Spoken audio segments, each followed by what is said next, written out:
Hello, welcome to the Let's Talk Kids Health Live show, episode 54. I'm Dr. Narissa Bauer, your host. I'm a behavioral pediatrician and CEO of Let's Talk Kids Health.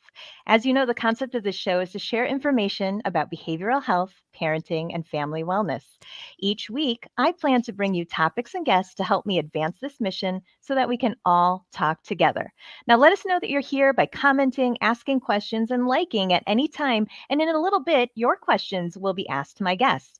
And the replay will be immediately available after the broadcast. So if you're watching this and you're like, hey, so and so, shoot, they should be watching this, well, just share it because sharing is caring.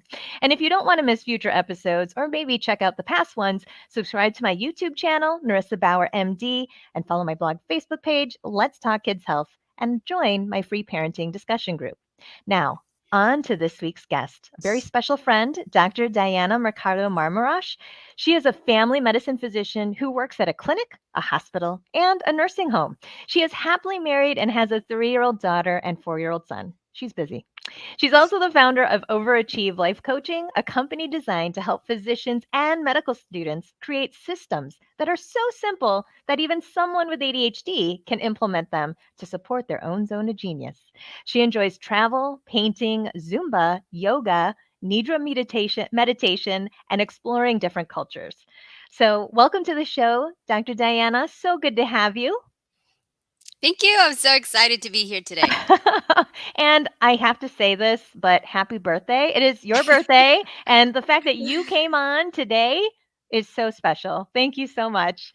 Yes, the big four O's. So here I am sharing my 40 years of wisdom with you guys Woo! today. Yes, yes, yes. Thank you so much. Well, I am so excited to have you back. And I know that we've talked last year, and, you're a great friend. And today's topic is really important, I think, just because of the pandemic, what we've been living with. There's been so much mental health issues for both parents and kids alike. Stressful. And so when you proposed this topic of emotions as a compass, I thought, this would be amazing and what great time. So I'd really love to kick it off by just like, what did you mean when you said emotions are like a compass? Yes. So, most of us tend to ignore emotions, and but if you realize emotions are the center of everything, like if our kid's having a meltdown, like we feel like the world just stops, or we feel like we're mega embarrassed because, oh my God, they're going to think I'm the worst mom, XYZ, right? Mm-hmm. But at the same time, everything that we do is because of an emotion. Like if you consider um, you know, when your kids come home with an A, you feel like, oh my God, I'm so proud, right? If you decide who you're going to marry, you think, okay, I'm going to marry that person. He's going to be my companion. I'm going to have a sense of safety and adventure, right? Or if you buy a house, you're like, I'm going to buy a house in the best neighborhood so my kids can go to the best school. Again, emotions, right? Like, why do we graduate from college? Because we think we're going to get the job, right? And then we have the job. And why do we get the job? So, again, financial security. So, we are always using our emotions Mm-hmm. as a way to make us feel like we're getting somewhere or we're doing something. So it's kind of like a compass. The thing is with emotions, we tend to always want the nice ones, right? Like we're not like, oh my God, I can't wait to be in pain or I can't wait to be angry or frustrated. Like we think that those bad ones should not really exist. And sometimes we, especially fear, like we think no, nobody should know that I'm afraid that, my kid's not going to get into that school, or I'm afraid that my marriage is not as strong as my sister's marriage based on Facebook or whatever, right? Mm-hmm. So that's the thing with emotions. Like they're 50-50. Like they both need to exist.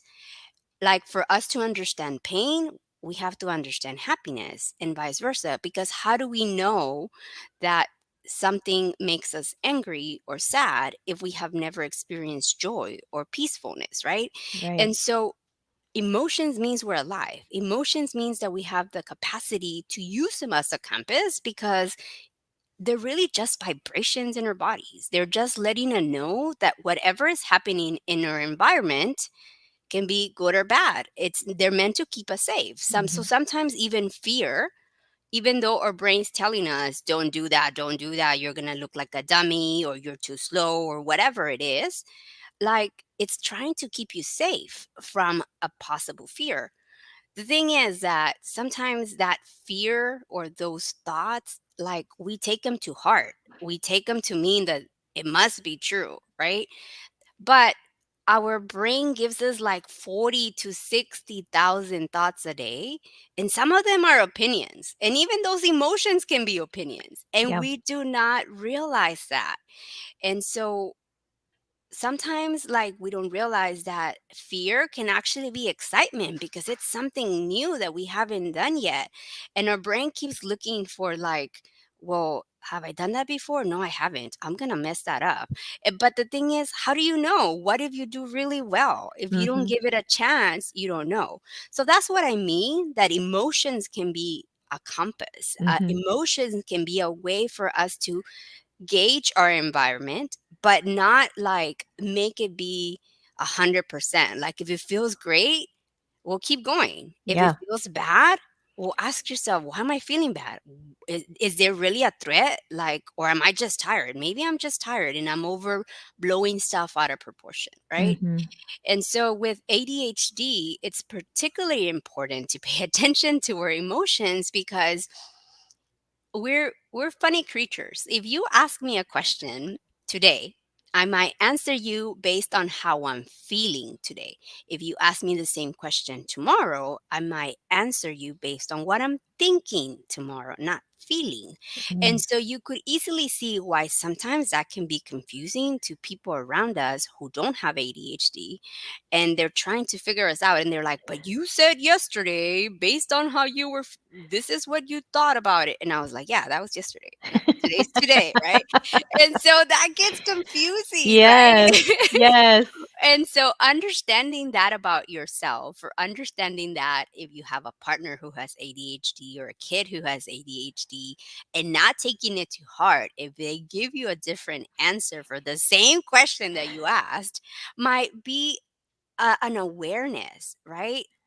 Because if you ask somebody who doesn't have ADHD that question, it doesn't matter if you ask them last year and a year from now, like on Monday, on Tuesday, they're going to give you the same answer regardless. But Yes. ask somebody with ADHD, you're in for a treat. You have no idea what's going to come out of their mouth Yes, sometimes. yes. Yeah, and you know what you said about emotions being a compass and how can you really truly understand what pain is if you haven't had the opposite or, sadness versus joy. And, that reminds me of that great movie Inside Out from Disney Pixar, for Yeah. kids to kind of value that or understand that concept. So I think that's really a really helpful metaphor, because it sort of gives us cues as to how we're processing what's happening around us, right? And I'm curious though, from your work, Dr. Diana, like, do you think emotions affect children and adults in different ways? Like, I know you're a family medicine physician, I'm a behavioral pediatrician, so a lot of my patients are kids, but I support parents as well. I mean, what have Yes. you seen in your practice as well as your coaching work? Yes. So that's a very important question Yeah. because, again, if we think about in general, when we're kids, what are we trying to do? We're trying to develop our self esteem, we're trying to develop our self confidence, our worth, right? And we know as adults that we're worthy regardless. Like we were born, we are a gift to this earth, we're different from everybody else, but we're worthy. But as kids, sometimes we don't realize that. Like we think that as kids, our worth is if I got that A, if I cleaned my room, if I wasn't too loud, if I wasn't too fat that I embarrassed my mom, or Mhm. it's weird how our brain tells us things and we're constantly comparing ourselves to others. And as adults, we do that as well. But when we're kids, we're a little bit more fragile.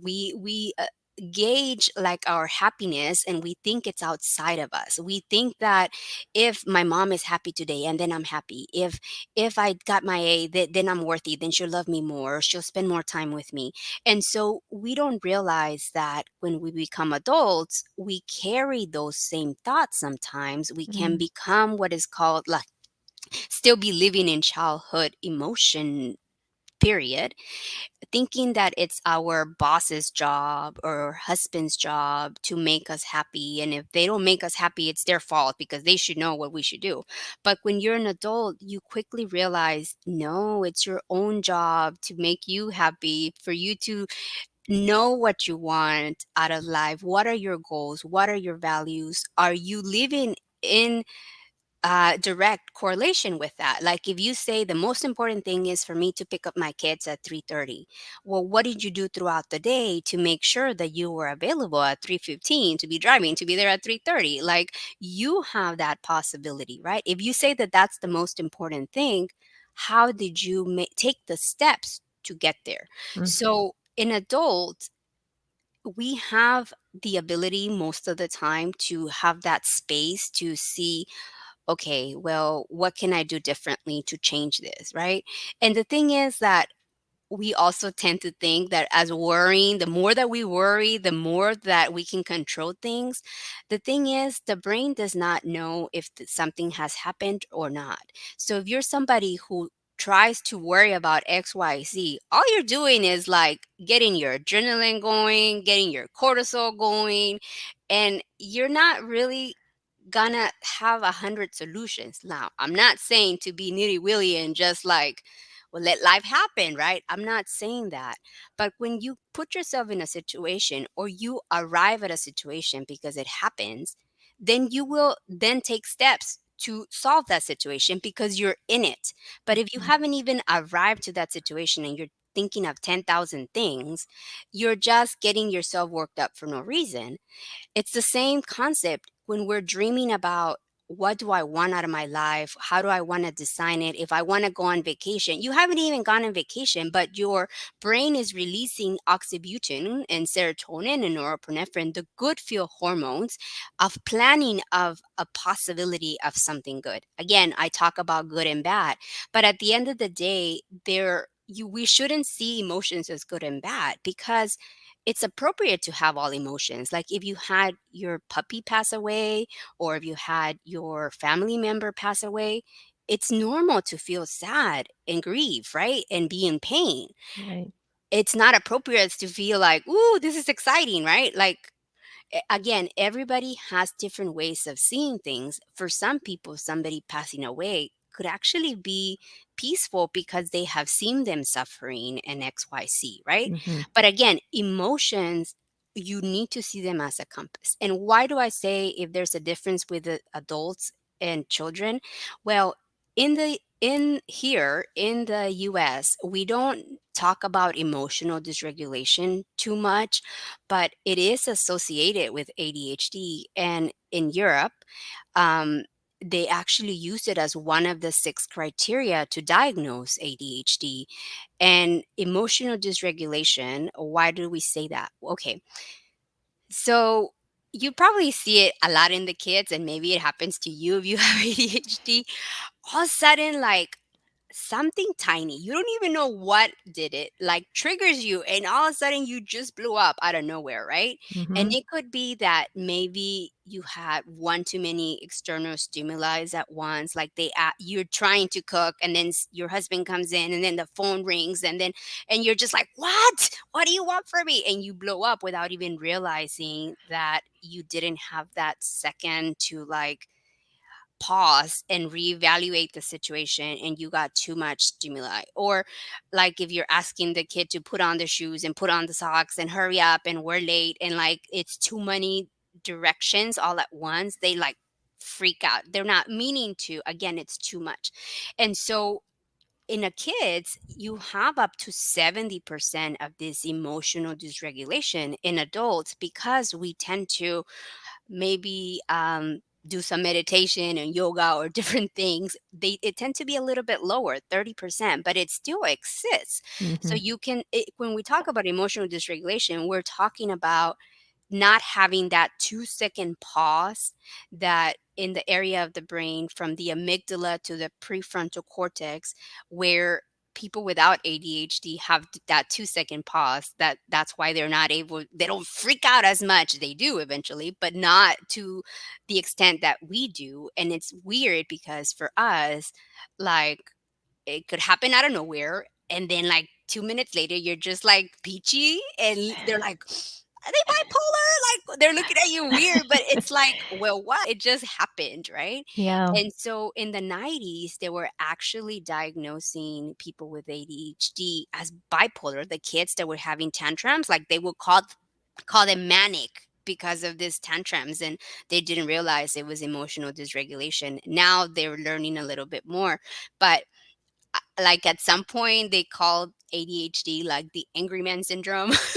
because we would get angry and we wouldn't know. But as you know, in the US, it's kind of hard for us to be like, well, how can you label her too emotional or whatever, right? So they kind of don't use that yet. But I mean, I'm sure if you have a partner or if you have ADHD, you would understand what I mean. So, yes, there is a difference in the emotions, and sometimes there's layers of emotions, because it could be that you're angry and then you realize you're really just sad or you miss somebody, and so there's all these layers that you don't realize until you sit and reflect or journal or talk to somebody, and then you realize, oh, okay, there's other layers. It's just that some of them are at the surface that are Yep. easy to feel, and then not until you take time you might find the others. So this is why it's so important to realize that, again, emotions can be a compass, like, Hmm. to reevaluate what's going on right here, right now, in this current situation. Because sometimes we're in the room, right? But our brain is in 10,000 places, and all of a sudden, all these stimuli come at you, and then you blow up because you're like, what? What? I just heard you. What are you talking about? But they've been talking to you, right, for 5 minutes, and Yes. you're like, what? And you're like in your own brain, like 1,000 miles away. You're in the room, but Yes. you're in your own brain somewhere Yes, else. yes. I mean, this is so helpful and so good, because like you keep talking about kids with ADHD, and obviously, I teach this class for families. We actually last week or last night and tonight we're going to talk about emotions without commotion. I love that analogy and using emotions as a compass for parents to really try to understand, what we see on the surface is just at the surface, but using that as a guide to then digging deeper into those other layers, because what's driving that behavior may be totally different from how the child's expressing it. And they just don't have the right skills to express it yet. Exactly. Yeah. Yes, exactly. And Hello, somebody. okay. And one more Yeah. thing, like, that I don't think we do a good job at explaining is that the ADHD medication, right? Yes. Yes. That's going to help us with concentration and things like that. But it doesn't really touch the emotional part of it. Hmm. And so that's why sometimes you wonder whether the kids have like anxiety and depression, or it's just their emotional dysregulation that is not being managed by the medications. And then having these talks and having these skills through coaching, through therapy, through different ways, they now come to realize, because realizing is the first point, right? Hmm. Because what happens, we tend to be very self-critical, like we feel guilty that we just made a scene, right? And everybody's looking at us like, what just happened? You're like, what? And again, 2 seconds later, you're back to peachy, and they're like, okay, should we talk to her or should we wait, What was that? Yeah. Oh, somebody commented, emotions without commotion, use the emotions as a compass. Thank you for all that feedback, guys. I love it. So let's get to so now that we've talked about emotions as a compass and normalizing it, especially for individuals with ADHD, let's talk about what are your top tips to support relationships and emotional regulation? Let's start with maybe for parents of kids who have emotion regulation and then adults. Yes. So obviously, it's human nature, right? Yep. When they're having a meltdown, we want to scream with them. But like again, and I think you taught me this trick, like acknowledging the behavior and not the person, right? Mhm. Like not saying you're being a bad kid, right? Because then you're making it seem that it's about them. But again, remember, this is something that is going in their brain, and before they know it, it already happened, right? But if you kind of say, hey, I see you're a great kid having like a hard time right this second. What's coming up? And then asking them, hey, the typical thing we do with the babies, right? Are they hungry? Have we changed them? Do they need to go to the bathroom? Have they slept? You Yes. know, Yep. the typical things, asking them like, what are they missing? Like, is there something missing? Or what am I missing? Like, maybe they're frustrated because they wanted to give you a gift and you didn't let them finish and you didn't ask them, right? And Mhm. sometimes just asking powerful questions, like instead of like asking, why didn't you turn in your homework? Asking, what do you think got in the way of you completing that task? Again, you Mhm. might figure out that yes, they forgot, or maybe something else happened. So if we ask more open-ended questions instead of accusatory questions, which we tend to do because we get like hot ourselves because we're like, come on, we've talked about this. Mhm. But understanding that like there might be something else going on at the core, and you giving yourself that pause. And sometimes I use the analogy with the parents because I also see, parents with kids with ADHD, and I see kids, and then I coach all kinds of, stuff. But, anyways, talking to them and telling them, hey, you have like a super fast brain, okay? You have a Camaro, but it doesn't have any brakes. Let's put some brakes. And so sometimes even having like a word, like if they're gonna freak out saying a word out loud, like they can say a word, or like sometimes I get silly and I turn on the music instead of screaming and I start laughing and screaming with them. Like I'll put in some of the Disney movies, like the I bounce to the beat of my own drum. I feel like it's about ADHD where they're too much, but like they're in their own zone and they can be shiny and they don't care what other people think and they can be themselves. And so sometimes I put on that music and they start laughing and we start playing, and it's It all just it kind of is, yeah. right? Mhm. Mhm. Yeah. I know in some places, and I think I've talked to you about this before, like they actually use exercise as a form instead of going to timeout, like they use exercise, jumping or dancing or whatever, as a time in to check in with what's going on. Like Uh-huh. check in with their emotion, check in with themselves. And like the teachers joke around. I think it's in Denver where they have that project going in some of the schools. They joke around. They're like, wow, they're super like efficient and effective and productive. Now they just want to dance all day. And I'm like, well, what's so wrong about that? Right? Like Yeah, it might yeah. increase their dopamine level and it can get us to relax a little to then talk about, well, what was that about? Yeah, yeah, the Because they'll tell dopamine you they chemical. feel Yes. embarrassed that it happens, right? Yeah, of course, of course, and I'm glad you brought up dopamine, it's that feel good, I think you're transmitter. muted. Oh, can you hear me now? Is it okay? Can you guys hear me? Can you hear me? I can hear you. Can you hear me? I can't hear you though. Um, Anybody else watching? Can you guys hear me okay? I think it's working. Um, so let me just say, I'm not sure why I can't hear you, but I can keep talking. You yeah, know keep me. I talking. can I'm keep talking. talking.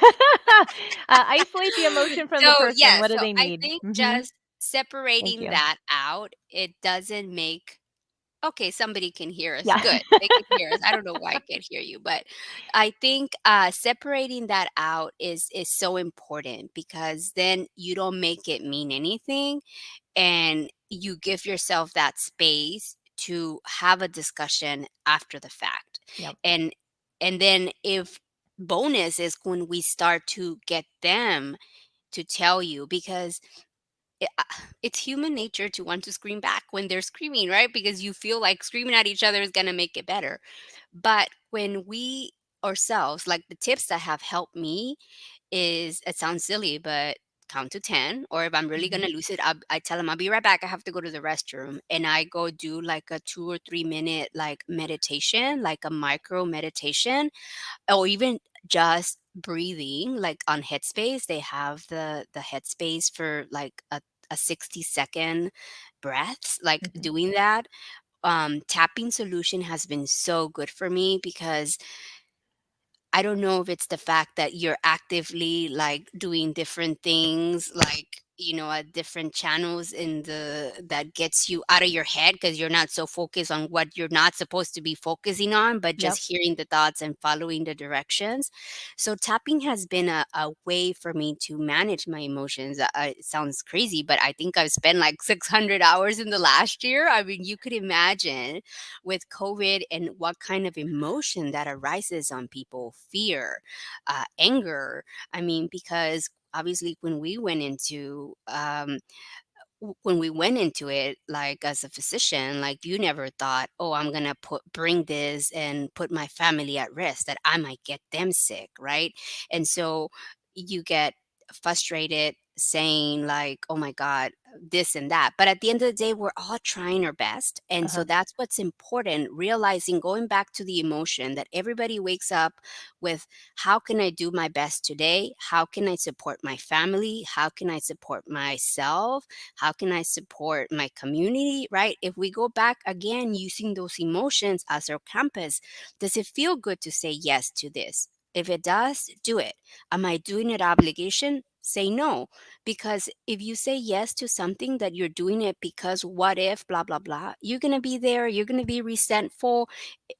You're saying no to yourself on something that you really want to do. You're saying no to your family. You're saying no to something that you want to do. Again, using those emotions as a way to get you closer to what it is that you want, and realizing that don't wait to be happy when you get to the goal. Enjoy the whole journey along the way, because nothing's going to change other than you accomplish that goal. Yeah, yeah, that's so great. And so again, I think this is really good pearls to kind of think of when you're using that emotion as your guide, not just for as a parent, but as for yourself. So that way you can kind of live a life in alignment with what you care for and what is meaningful to you, and you live life with no regrets. So. Thank you so much for that, Dr. Diana. I was going to ask you to just talk about briefly where people can find you.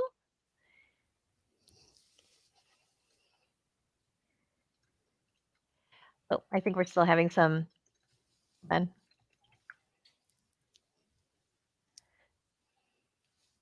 Uh, Dr. Diana, can you hear me? Yeah, so if you have any questions, definitely reach out to me through my website. As a mom, I have a few tips here and there, but as many of Dr. Nauer's group coaching is one of the most amazing ways to be able to have fun, to learn how to uh, use emotions as a compass, to use it as a way to investigate how your brain thinks, Hmm. and how to use it as a strength. Because um, luckily, in my current group coaching, I have physicians from all over the United States, and even some from Canada, from all walks of life and all ethnicities and all specialties. And so what it shows you is that you just have to be aligned with what your gift is and what you like, and then you figure out ways to use emotions to support you and to support all your goals and all your dreams. That sounds lovely. So if you're interested in working and reaching out to Dr. Diana, make sure you check out her website. And then I just wanted to share with you that next week, my next guest is Dr. Allison Escalante, where we're going to talk about parenting without worry. So it's a great segue into that discussion for next week. Please make sure to tune in next week at 2 p.m. Eastern Time.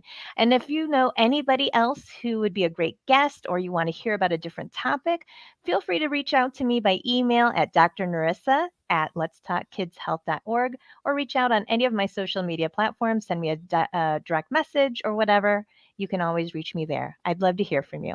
And then just a reminder that in a few hours, I'm going to be doing an author chat with Dr. Lisa Damore, the author of Under Pressure, later today at 3:30 p.m. Eastern Time. Now, even if you haven't read the book, you're welcome to join. We're going to be talking about anxiety in kids and women. And so it's going to be a great discussion. And so let's see, we have any more comments here? Nope. Thank you so much for joining us today. It was great to have you. And again, we'll see you soon. Bye bye.